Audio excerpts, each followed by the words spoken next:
are diagnosing about 4,428 women.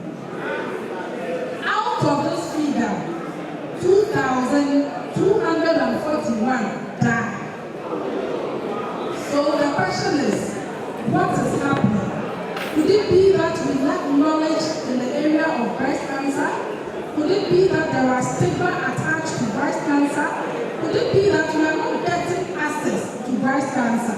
Maybe after this presentation, we will try and get answers to them. Funny enough, it's only 70% of these people who are diagnosed in their advanced stage. But the good news about adolescents, that is people within the ages, is that the survival rate for them is equally 70%. So this means that if you see any abnormal or unusual thing about the breast, you have to quickly see a medical personnel to do what? Help you to overcome. Now the question is, what is breast cancer? We've all been hearing breast cancer, breast cancer, breast cancer. What exactly are we referring to as breast cancer? It's simply cancer of the breast. And I believe that we have science students here who want to delve a bit deeper to find out what exactly causes this breast cancer. So on our slides, we can see that any cancer is a disease caused by abnormal growing cells that invade a healthy cells. We know cells are the basic unit of life, true or false. But issues regarding cancer simply tells us that there are abnormal cells that are trying to pave its way into a normal cell. And because they have a limit, the abnormal ones will like to find the normal ones and overpower them. So the moment there is that empowerment, then cancer sets in. Therefore, we tend to get defective cancer cells, leading to damage of the healthy cells that you and I have. Next slide.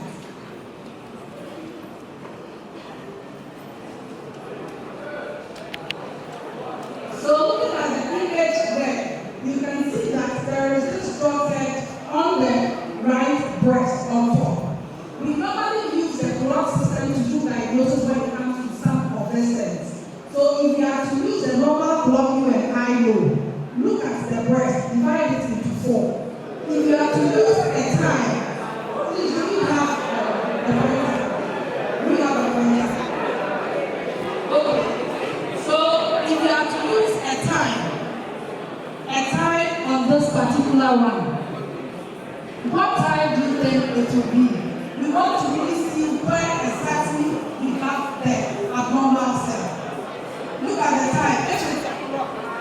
What do you think will be the time at where that spot is? It's what? It's 1:05. 1:05 when you are using the clock system. 1:05. 1:05. So when you go to the hospital and the doctor takes you through scan and they write a clock with a number, this is the meaning. It tells you that the abnormal cell is situated at a particular place of the breast. This is the abnormal cell we can all see, and is at 1:05 of the human breast. So those are a few facts about breast cancer in Ghana. So like I said earlier, breast cancer is the most common cancer among women in Ghana. And it's the type of cancer that is also killing most of our women. It is the leading cause of cancer death among women. 2% of breast cancer are in men. Yes. Sometimes our men export themselves.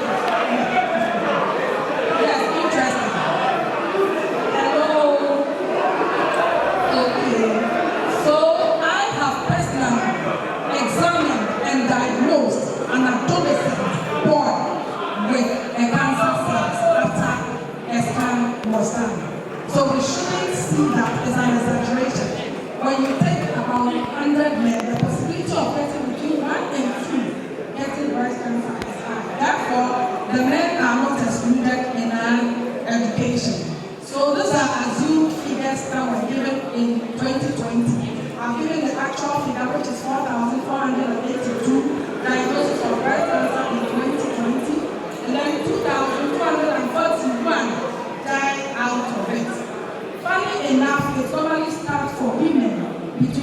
40 years and above.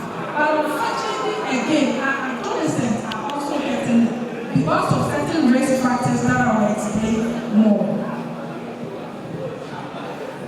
Now, what can cause breast cancer? Current research is telling us that the main cause of breast cancer is unknown, but rather there are risk factors associated with breast cancer. The first risk factor we have is a family history of cancer. What do we mean by this? You may have a great grandmother, an auntie, an uncle who might have suffered some form of cancer before. And just like we inherit names from our family, it is the same way that when there is a condition in your family, you can equally get it. So it stands as a risk on its own for you to get breast cancer. The second factor has to do with not having children. Not having children. Why? They believe that at some point in a woman's life, you are supposed to do what? Have a child. Nature is in a way that there are certain hormones that are produced to be responsible for children. So far as those hormones are there and you are not making the babies, it gives you a higher risk of wanting to get breast cancer. Now, prolonged exposure to female hormones. Example, taking oral contraceptive. So somebody carried a research and realized that most adolescent girls normally take oral contraceptive. They were specific with a particular brand, posting on 2. Yes. Most, I think you've heard it before. Have we heard that? Have we heard that name before? Have we heard it before? I'm glad you've all heard it before. So the research came out that the adolescent girl takes about 3 or 4 times of this oral contraceptive in less than 3 months. What you need to know is that when you take some of these medications, they are hormonal induced medicine, and you take them as oral contraceptive in the name of wanting to prevent pregnancy. So emergency contraceptive pill, true or false. When you buy them, take your time and read the literature within. You will be surprised to know that you're not supposed to take a particular number within a year. So the question is, if I'm a young upcoming girl and I know that I have a questionable lifestyle with more or multiple sexual partners, then I'll end up taking this medication so that I'll not become pregnant. Today you are safe, but what happens tomorrow? You may not know. You are running a higher risk of getting cervical cancer. Then we have unhealthy lifestyle. With an unhealthy lifestyle, before I come to the lack of exercise and other things. Now, our young girls of today have started injecting their breasts so that they'll have a bigger, round, and beautiful fat. Yes. When we see mentors, some of us have mentors who are models, we have mentors who are stars. So when you see them in those artificial dressing, it pushes some of us to do things we are not supposed to do. And funny enough, some of these injectables that give you that beautiful protruding breast lead to a risk of breast cancer. Now, other unhealthy lifestyle include lack of exercise.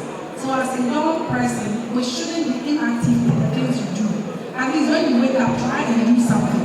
Use your body, be active. You don't just eat and use the food like that, but use the energy you gain from food to do other things so that your body will be strong and you can build your immune system to fight certain conditions.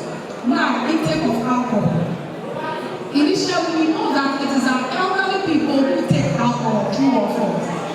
Now, some of us, if you are interested to do a big set, you'll be sure. We have small bowls, we have pusha, we have amaruba, we have protein. I mean, numerous of them. And some of you kind to take them in the name of taking medication. So if you're of taking alcohol, you need to stop it. Another lifestyle condition that we can look at is obesity. When you say obesity, obesity has to do with your age, your height, and your weight.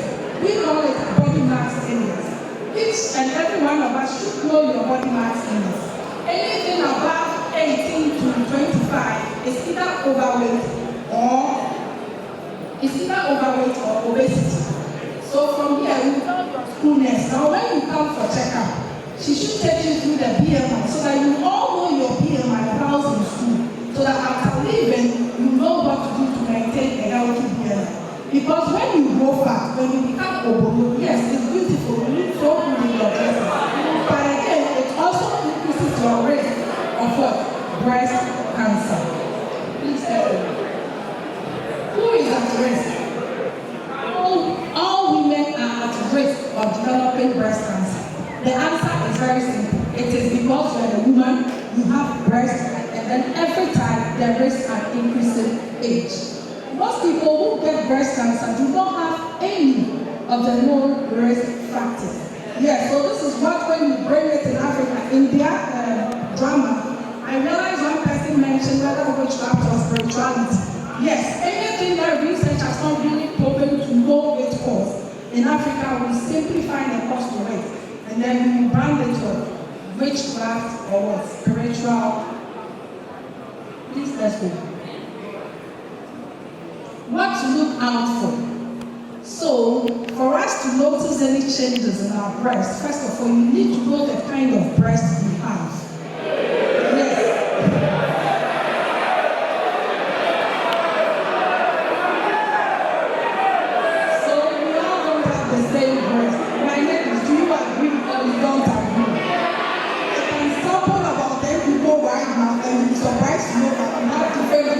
Shaped and size of breast. So for you to even be able to look out for something, you need to know the breast that you have. So that in case there is any abnormality, you can quickly do what? Detect and let us know. So, if you know your breast very well, you know that a normal breast will not have any unusual lump in it. But in cases of breast cancer, you have to look out for a lump. Aside the lump, you look for a hard knot or a thickening inside the breast. So this one is describing the kind of lump you will see. But again, you see, when you are growing up, adults will tell you that, that is not the kind of lump we are referring to. This kind of lump moves. But the normal breast lump doesn't move, it's static in one place. But this kind of lump, that's what moves to tell you that it is not usual. Again, it is also not normal. The next thing to look out for is swelling. If you don't know the shape and size of your breast, when it swells, there is no way you can even notice it. It becomes a big wall. During our ovulation or menses, some girls do have warm breasts. That is not the one we are referring to. This kind of warm is persistent, is always with you, not within ovulation or menstruating. And then sometimes there is a darkening of the breast. It still goes back to you knowing your breast. If you don't know your breast and it becomes dark, how do you even notice it? There is no way you can know. So you need to know your breast from here. When we leave here, this time when we go, some of you have small mirrors.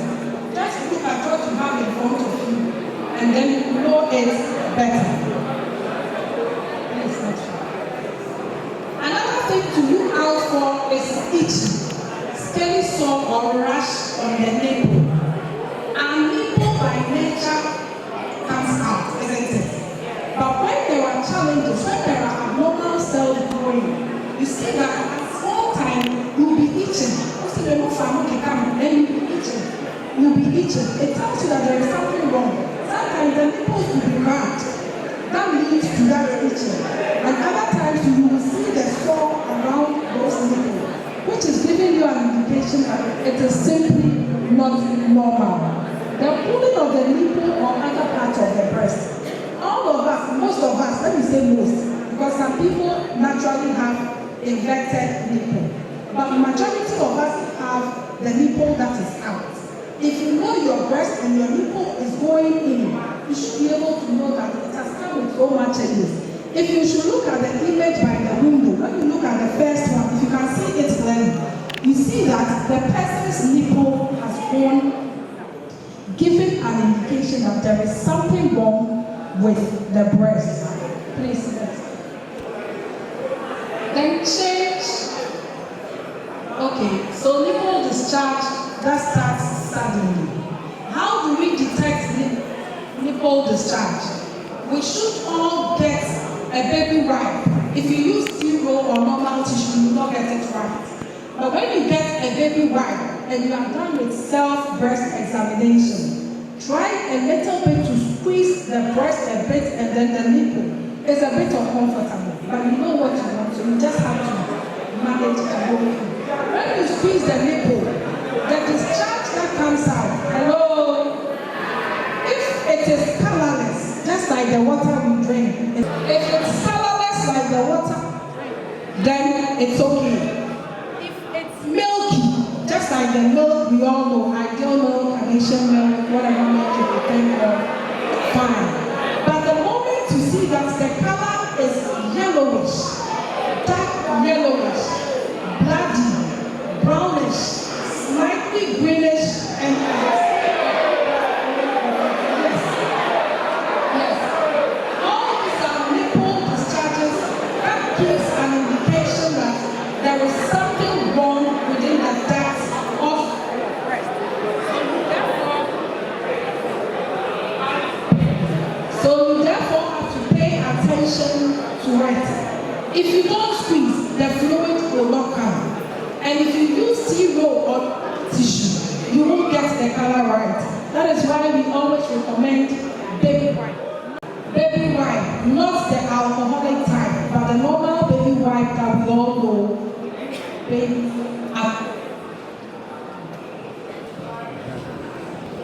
Then we also see new pain in one spot that cannot go away.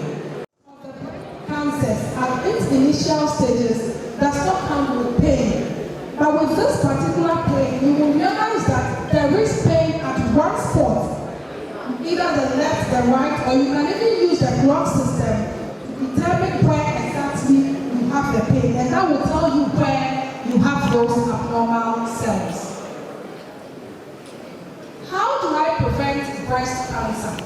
So you can easily do that by at a risk. You can easily do that by looking at the risk factors that causes breast cancer. So the first one has to do with adapting a healthy lifestyle. Where do we have a healthy lifestyle? What do we do to maintain a healthy lifestyle? So you have to make sure that you eat a well-balanced diet, you exercise regularly, you have adequate sleep, you abstain from alcohol or smoking. I mean, you don't live any questionable lifestyle. When you do that, you are trying to avoid a healthy lifestyle. And those of us who will intentionally go for that enlargement of those breasts should stop. God has given you a breast. Be content with it. If you know you are not comfortable, at least you have lower breast that help you to adapting a healthy lifestyle. So I've mentioned few healthy lifestyles for us to do adapt. Then you avoid the risk factors as part with it. So if you know you've been using contraceptive unnecessarily, I won't humbly plead with you to abstain from it. Because today you'll be saving yourself from pregnancy, but you are buying any form of cancer from yourself tomorrow. So please just be careful in doing certain things. Then we also emphasize on early detection through breast training. If I may ask, how many of us have confidently walked into any health facility for breast examination? Let me see by hand, including our teachers. How many of us have walked comfortably into any hospital that please, I'm coming for breast examination? We are trying to carry a research right now. How many of us have done that? The number is not encouraged. We are those are this time. I will not take it. There is no food. So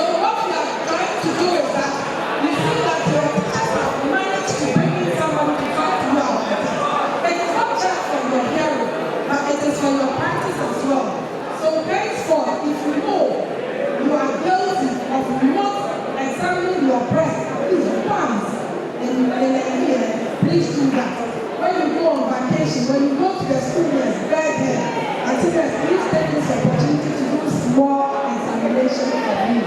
Out of that, without any detection, you will be able to know that yes, there is a shadow. Now, you also have to do self-breast examination. So like I said earlier, we all bath twice a day, 2 or 4. We all bath once. What it means is that when you are done bathing, you stand in front of a mirror, isn't it? You need to do the examination done bathing. Present, take you.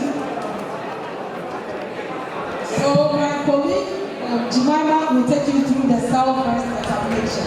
After that, we have clinical breast examination.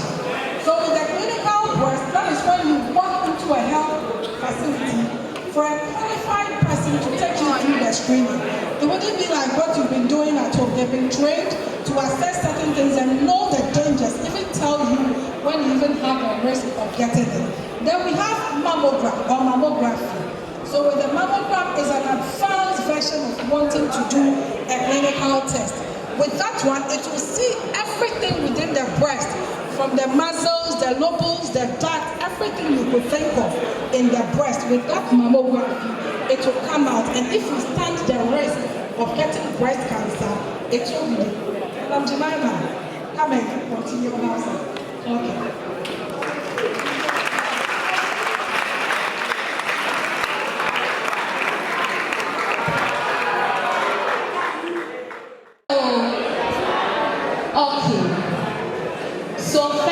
We will take into consideration all the things she said we should do for ourselves. So for you to do this self-examination very well, what you need first is to be aware of your breast. Know the size of your breast. Know the color of your breast. Know the shape. You know the breast. One is slightly bigger, heavier than the other.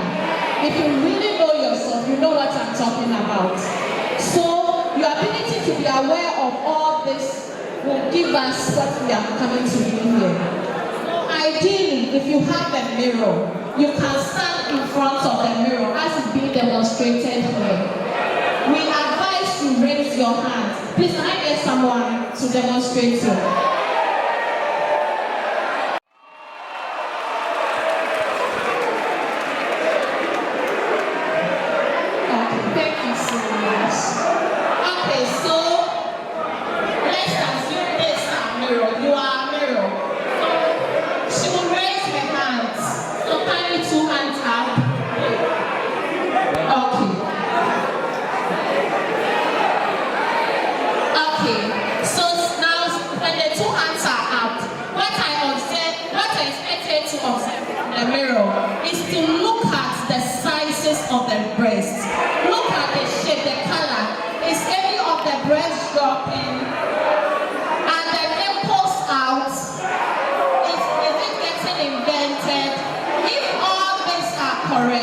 She will now use one of the hands. She'll bring one of the hands down.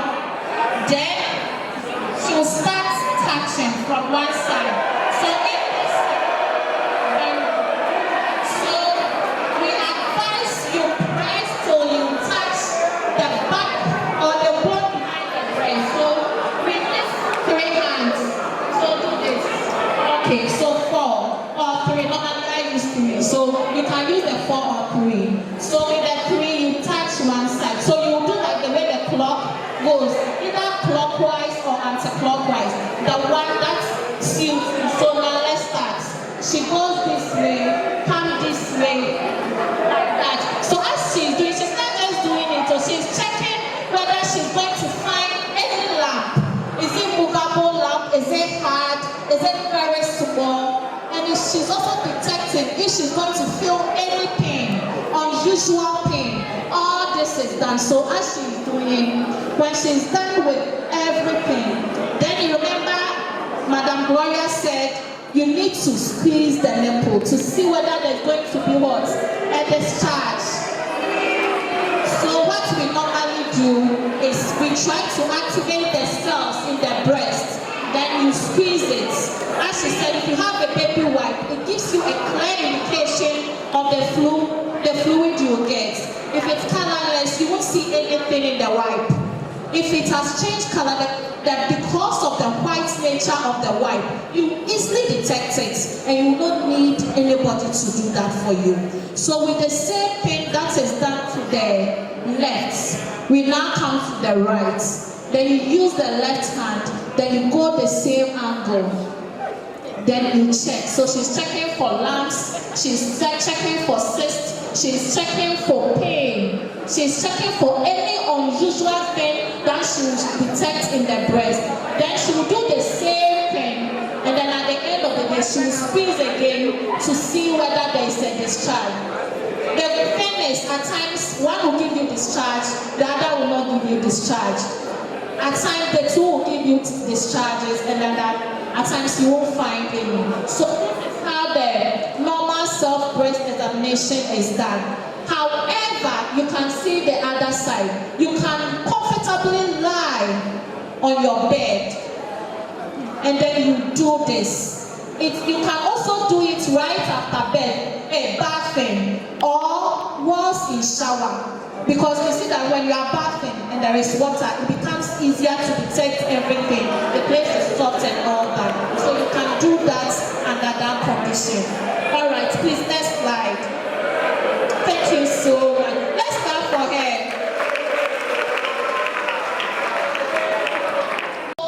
One thing we should know, that at times when you're ovulating, the breast becomes what? Who can tell me? Heavier.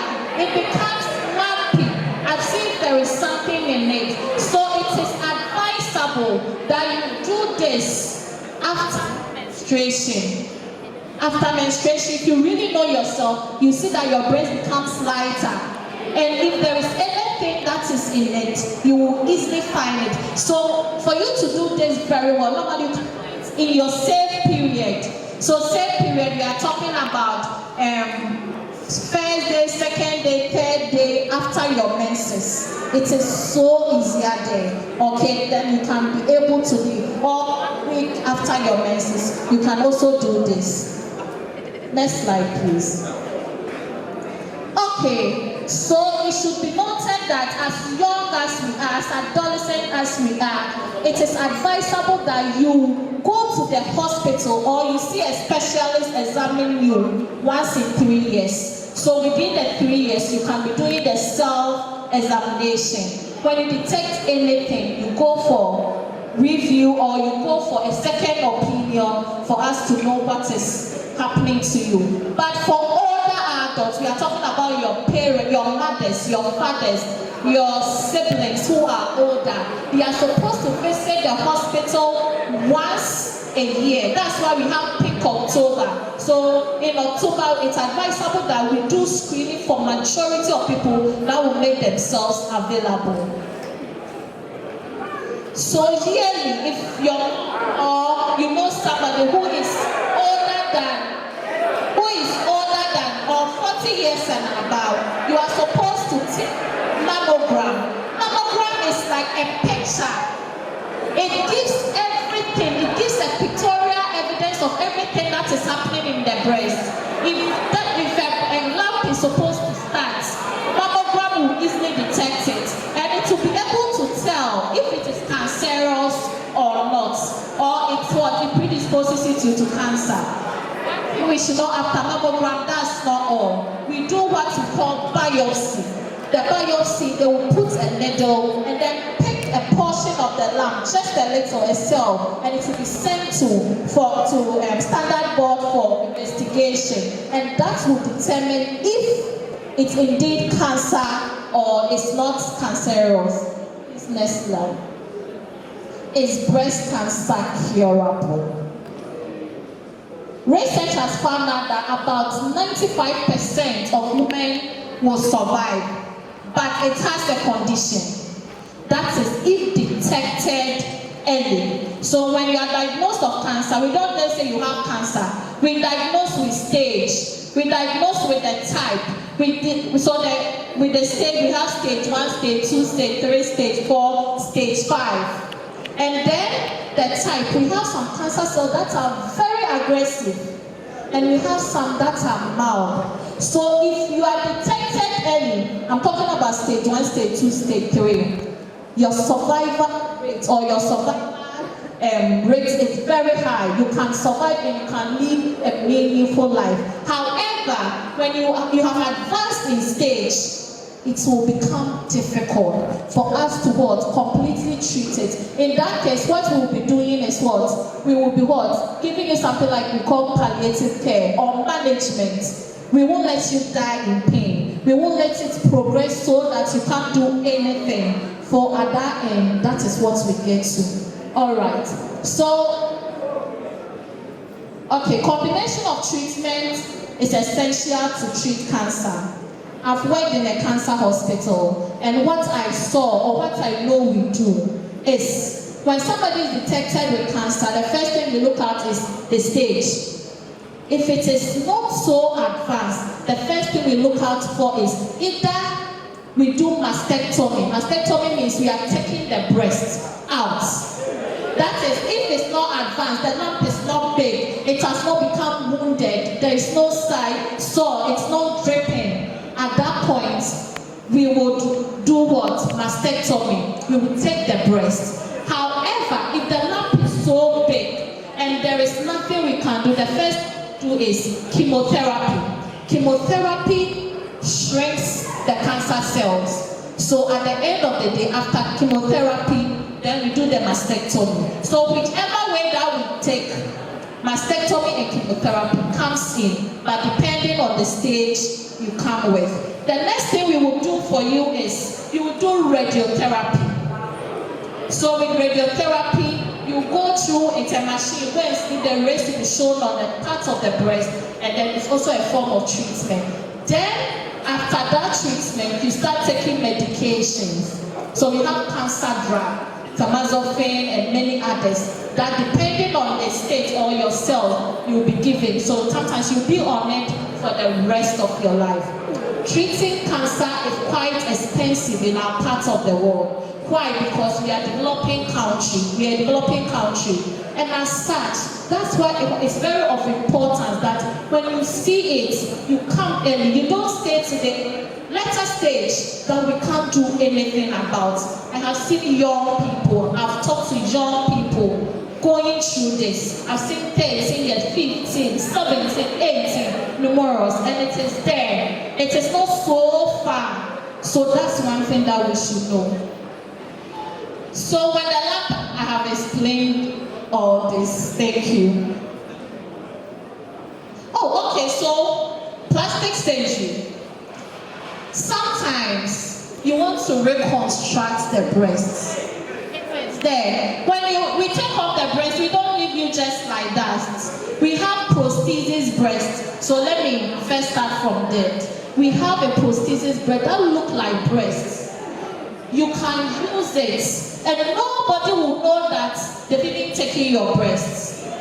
So, and we have braziers, like the bra that we wear. We have some for people who have undergone mastectomy. They will wear it and you will not see it. However, if after taking it and you still want to proceed in reconstruction of the breast, it is done.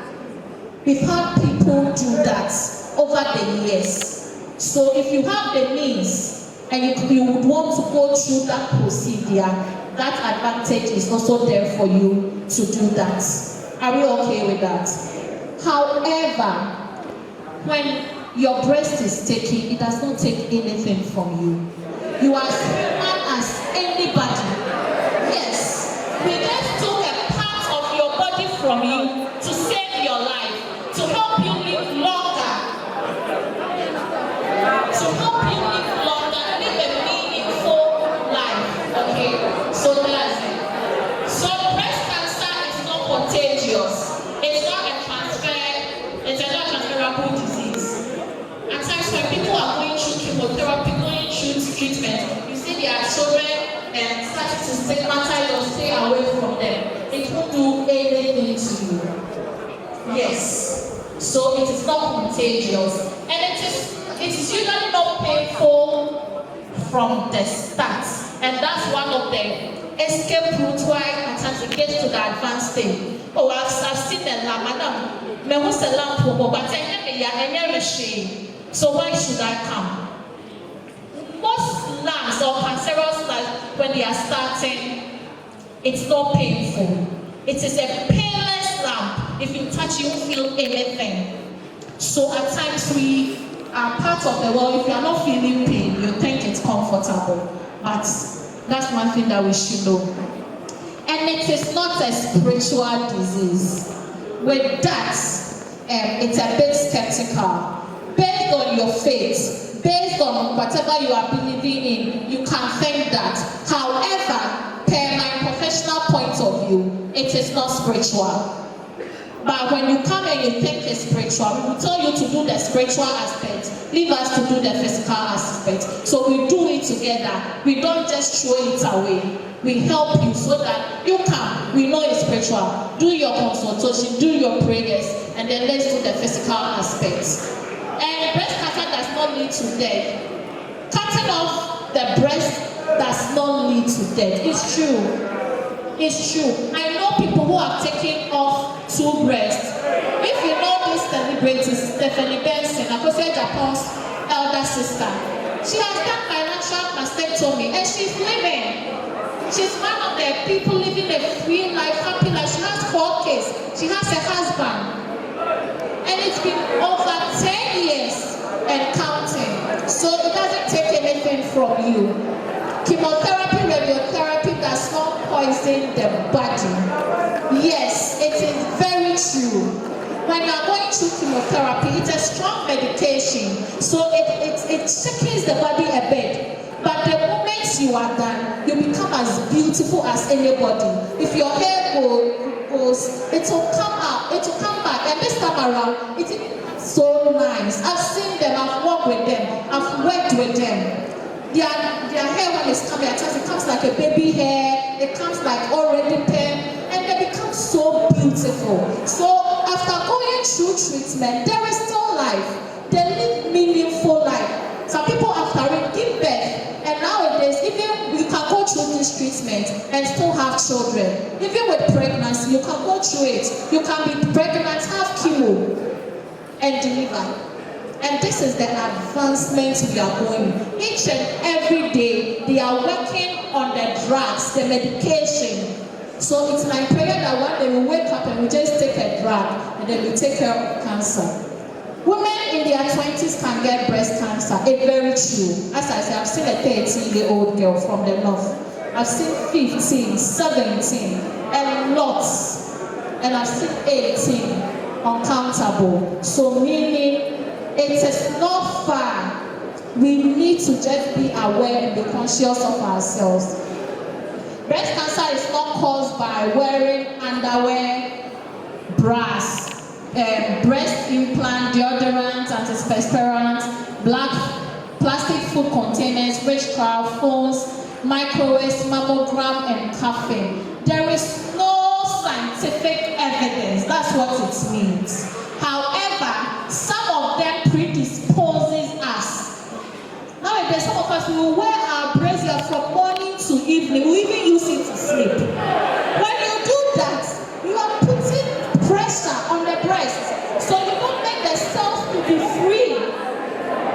Some of us have started buying creams. We want big booties and big boobs and all that. When you do that, you put yourself at risk. Although that cannot cause it, but it gives you, it predisposes you to these cancer cells. Now, there was a lady there. I know her personally. I've interacted with her. She has been at my office. She's called Auntie Georgina. Please go back. She had breast cancer at the age of 31.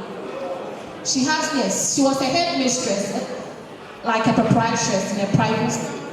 So when it was detected, initially you go through all the emotional crisis, but what she had was her family. She had a husband who stood by her, who took care of her, went through all the treatments, and today she's one of the survivors that is what enjoying. Now she becomes an ambassador for one of this, it's an international company, it's called Roche. They do most of the breast cancer medication. She's been fully employed.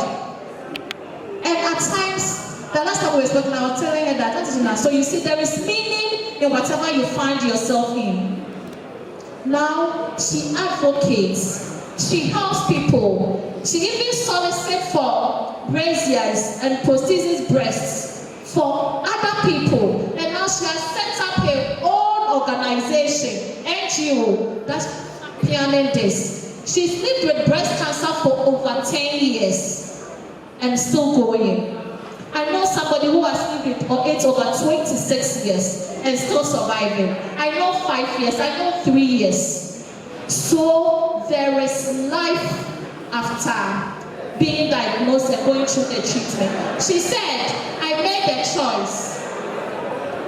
I made a choice to have one breast removed. Several years later, I live a full life. This is her own words. And this means a lot to any of us. Okay.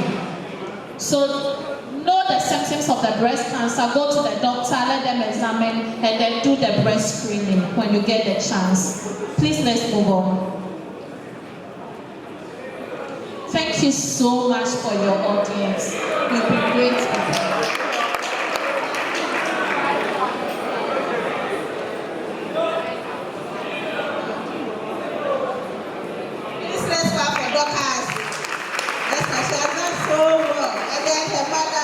Mama Glow. I told you, Dorcas was once a student here. So very soon also can be giving us education on this.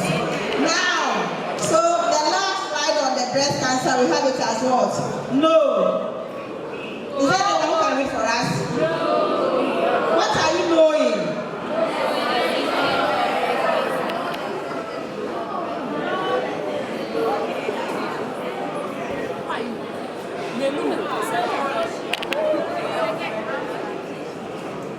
Just read.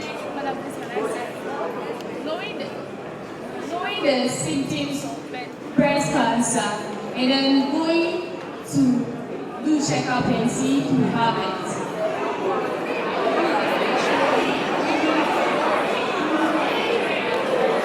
And then doing the screening.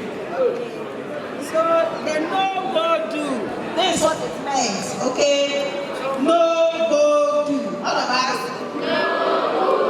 No, it's not no go do. I said no go do. Again. The boys.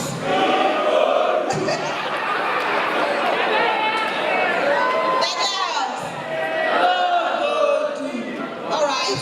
Now the question time. Now we invite Madam Jemima to give us the talk on the cervical cancer. For so long, so shall we be on our feet? For a simple icebreaker. Shall we be on our feet for a very simple icebreaker? Since we've all gone to kindergarten, nursery, and the preschool, we all know how to say a lion, chief or frog. So let's go. And lion, we can say it with action. Ready?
cause is coming from.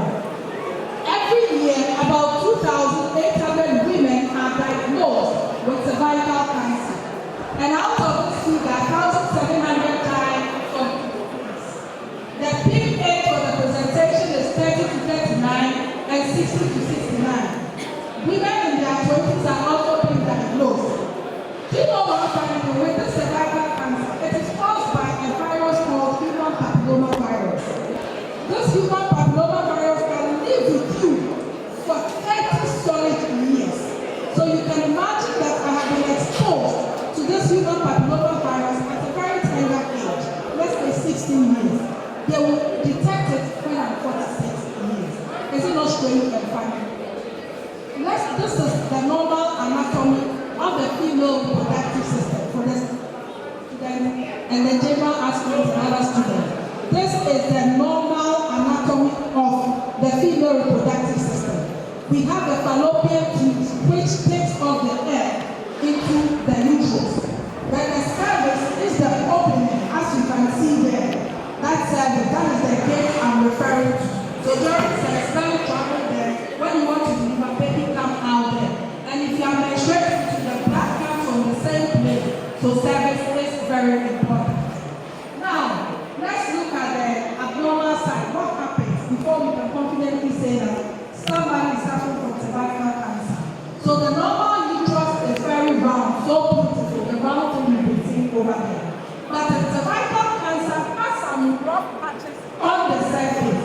And we can only detect this when we apply an acid called acetic acid. So you come and lie comfortably on a couch in a doctor's or a nurse's room, you assume a particular position, and then you insert something we call speculum into your vagina, and then you open to see your uterus. Because the uterus is in a mirror. No matter how hard and fat, there is no way you can see cervix. So through this what you can detect to know that you have some form of cervical cancer. After we apply the acetic acid, the acid that I'm referring to, you see that if there are abnormalities on the cervix, it will. The second cervix you are seeing, there is an abnormality, and we call that white thing over there pre-cancer lesions. Let's all say it. Pre-cancer lesions. So it is giving you an indication that you have a higher risk of getting cervical cancer. Please next. So like I said, during the examination, when we apply the acetic acid, the changes occur gradually. It doesn't come at a whole. So when you look at the normal side, you can see that there is nothing there. It looks very plain and then beautiful. Getting down, you see a low-grade early cancer. So it's a bit rough. At this stage, you know some funny itches begin. We are always feeling discomfort as you are walking, maybe you're doing the stretching or necessary. Just because your hand cannot go there. Something has started. And this is normally a virus, which we call human papilloma virus, but with a lower risk. It's written low-grade early cancer. Then you have the high-grade early cancer, cancer itself. When it gets into its cancer stage, then it tells you that nothing can be done.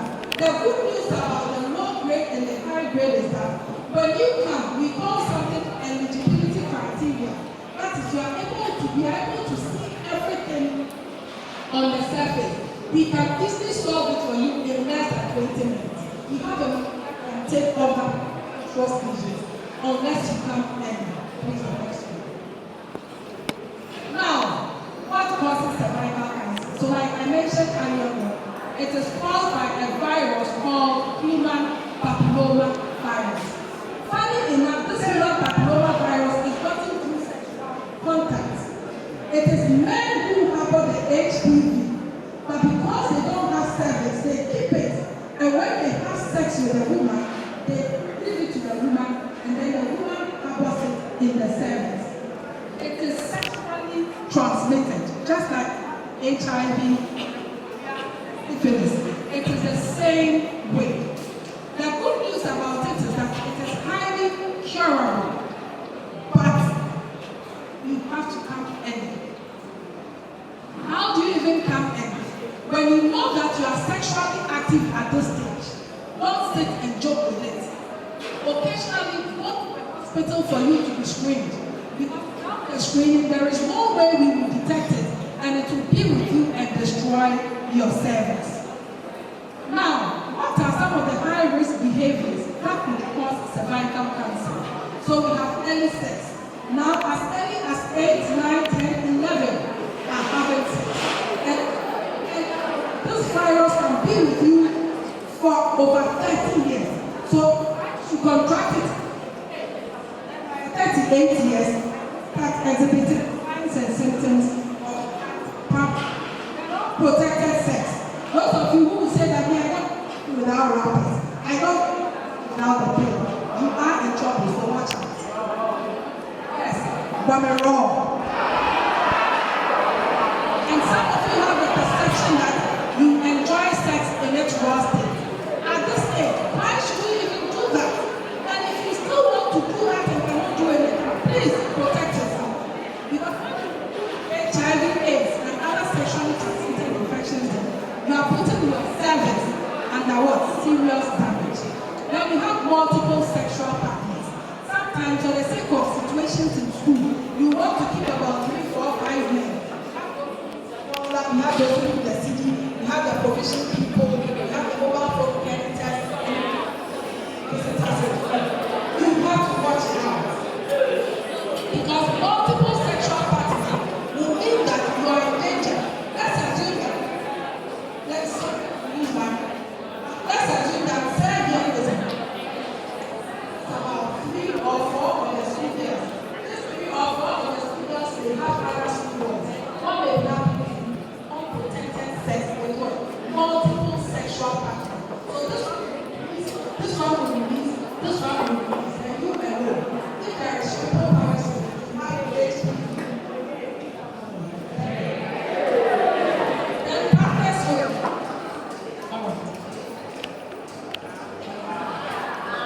Yes. Then, okay, it still explains partners with multiple sexual partners. Let's get to the next one. Now, what can increase your risk of cervical cancer? The first major risk is the screening. So at this stage, we don't always encourage most of you to screen because one, your immune system is strong. And if you have a great immune system, when it comes to any virus, it can fight it. So at this stage, when you have cancer screening, you see that you test after you are testing negative because you are young and your immune system is strong. So they believe that it might have fight the what? The human virus. Always have to do what? Screen for us. Then you also avoid smoking and then low immunity like HIV. Some of us have low immunity naturally as a result of certain conditions like our T cells and our white blood cells, exposing us to more conditions. Then having many children, research has also indicated that when you have many children, occasionally cervix becomes weak and it opens and it becomes more susceptible to any opportunistic organism. Okay? It's just like a barrier without a police. Anything at all can do what? Pass. When you give birth to more children, that is what happens to the cervix. Then what to look out for? What can I look out for? So first of all, cervical cancer may not cause any sign and symptom. Yes, because I said it can stay for a very long time, symptomatic. That simply means that it will not exhibit any sign or symptom for you to know that there is something wrong in your cervix. Signs and symptoms of cervical cancer include normal bleeding. Some of us bleed in between our menses. By normally elderly woman, you know you menstruated first. Within 16, 17, you start menstruating again, which is not too normal. It's an indication. There is something happening in the uterus which may automatically affect what? Then we have offensive vaginal discharge. Every woman has a normal, that means we all have some form of discharge which doesn't smell. So the moment you start smelling your pants and you hear that, my neighbor could smell something, then you should know something wrong. This is different from candidiasis, what you call white. This offense is very, very offensive. This is very, very offensive. To the extent that if you don't even take time and you sit at a place for a long time, oh sorry, I'm not one standing with you. Then we have a lower, always experience some form of lower abdominal pain because of the structures you have within your abdomen. Then you also have painful sex. During sex, we know that if you are having sex at the right time with the right person, on the right mode, it should be enjoyable. But the moment there is cervical cancer, you start feeling pain, which is also not. Is cervical cancer curable? A very big yes. When diagnosed and treated early, 90% of women survive. In our hospital now, treat them between 10 to 15 minutes and we are good to go. That is when it is detected early. Within 5-10 minutes, it's a small machine, but it will take the lesions early.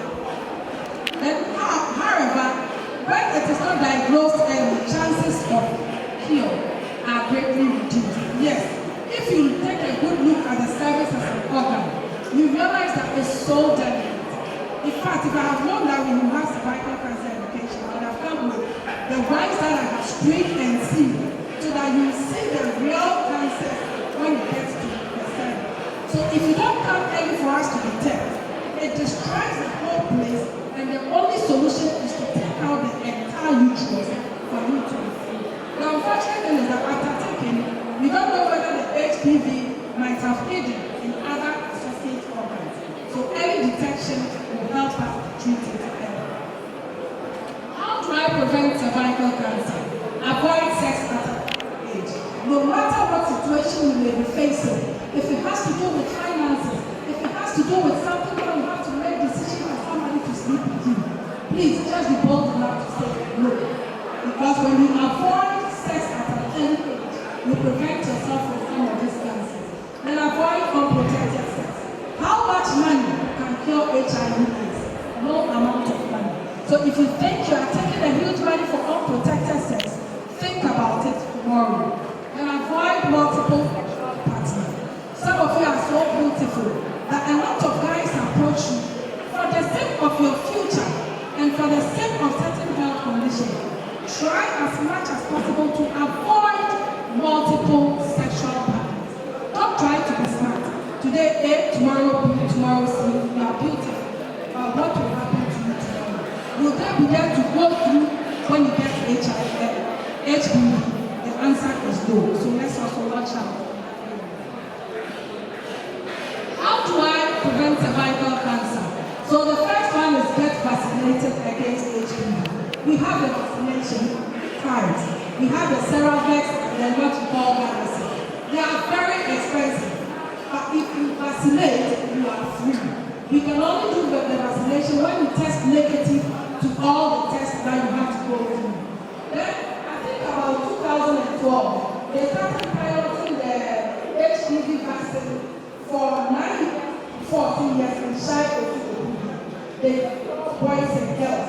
Because like I said earlier, it is boys who harbor the human papillomavirus and give it to girls. So at that sexually inactive state, when you are able to do what? Vaccinate them, they will not get into contact with the condition. Even if they should be contacted, the vaccine will do what? Prevent it from spreading. But unfortunately, we don't have it now. So you do the normal vaccination, which is very expensive. We have the vaccines in private and government hospitals. I may talk to your head to see if at some point in time, certain arrangements can be done for certain group of people. Based on some questionnaires, if you qualify, you come and do the screening for you. If possible, you get the vaccine. How do I prevent cervical cancer? So we have the pap smear.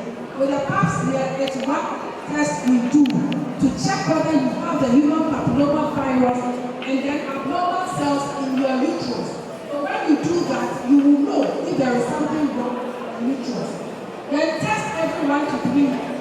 Then every 1 to 3 years will come in when your first test gives negative results. So when you test and it's negative, it means every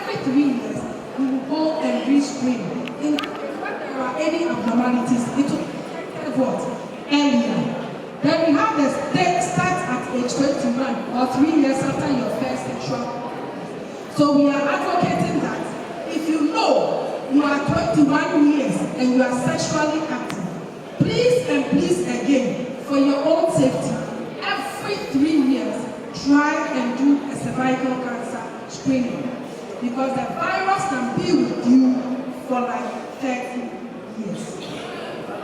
Treatment of cervical cancer. So we have a treatment which involves a combination of surgery. With the surgery, it depends on the you come on. When the assessment and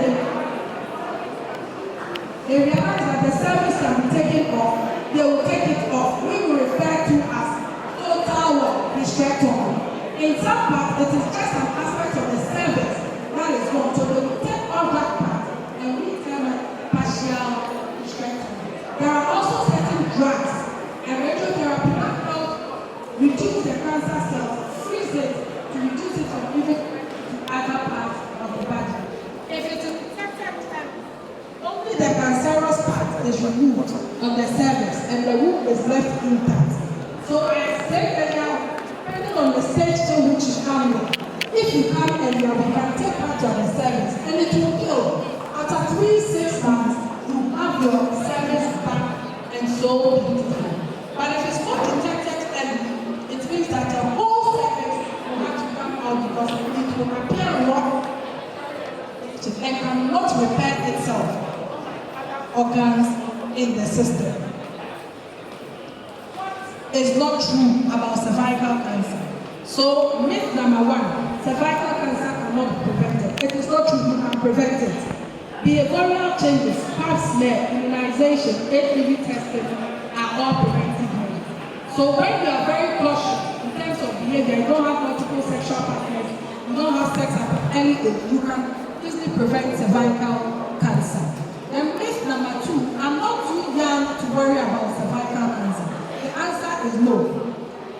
So commoner in older women in their 20s are being diagnosed because that means they started having sex at an earlier age. So you cannot say that me, I'm a teenager, so I may not get it. It's a myth, you can get it when you start sex at early age. Please let's listen. I don't have intercourse, so I don't need the HPV vaccine. That is the main reason why you even need the vaccine. Because when you take it and you start having intercourse, it means you are preventing. At some point in time, it will not occur. HPV is transmitted from one person to the other. You may contract it from your partner late in life if you don't take the vaccine. So like I said earlier, if you rather take it, you are free. Because the man that you may marry, you may not know the life he might have lived past. So when you take it, even if you should have it, because of the vaccine, you are what? Free. What do I do? Like Madam Renee will tell you, know the symptoms of cervical cancer. We've mentioned to you, go to the hospital and let your doctor examine you. And then do vaccination and pap smear. On this note, we bring our education